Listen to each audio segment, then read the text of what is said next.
بسم اللہ الرحمن الرحیم۔ میں اب تمام کا اسلامک ٹیچنگ زون پر استقبال کرتی ہوں۔ السلام علیکم ورحمۃ اللہ وبرکاتہ۔ آج کا میرا موضوع ہے لاہور کا توہین مذہب کیس۔ آپ نے دیکھا ہوگا کہ لاہور میں خاتون نے کپڑے پہنے ہوئے تھے اور اس پر ایسا لگ رہا ہے جیسا کہ اس پہ عربی زبان میں کچھ لکھا ہوا ہے۔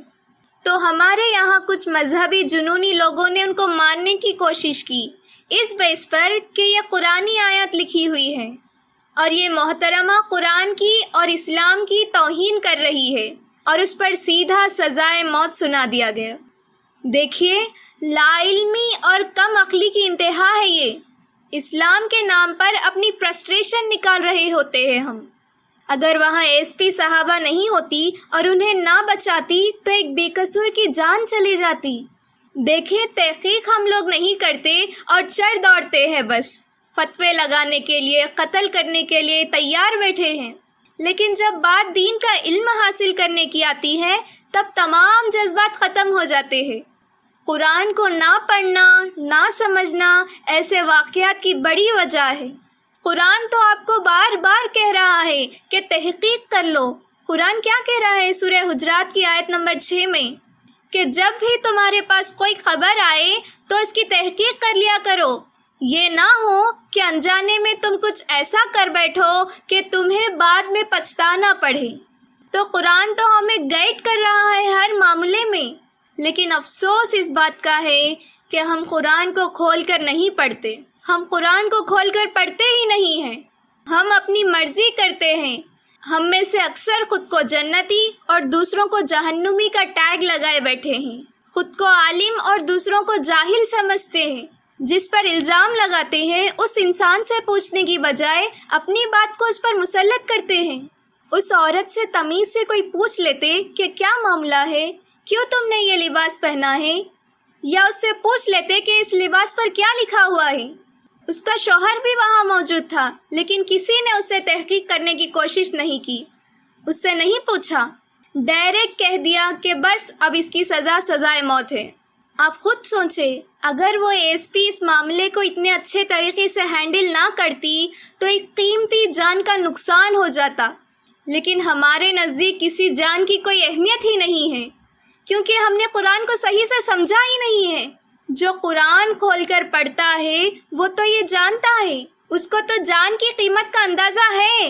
وہ تو یہ بات جانتا ہے کہ ایک ناحق قتل پوری انسانیت کا قتل ہے۔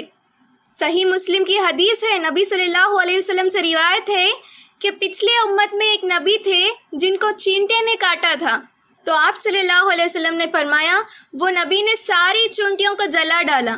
تو اللہ نے وحی نازل کی کہ کاٹا آپ کو ایک چونٹی نے، آپ نے ساری چونٹیوں کو کس بیس پر جلا ڈالا؟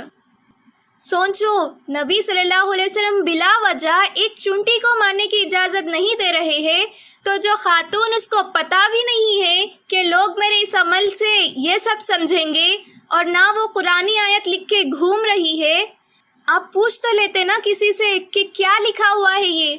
وہ نبی جو چونٹی کو مارنے کی اجازت نہیں دیتے، وہ نبی یہ سب کیسے برداشت کریں گے؟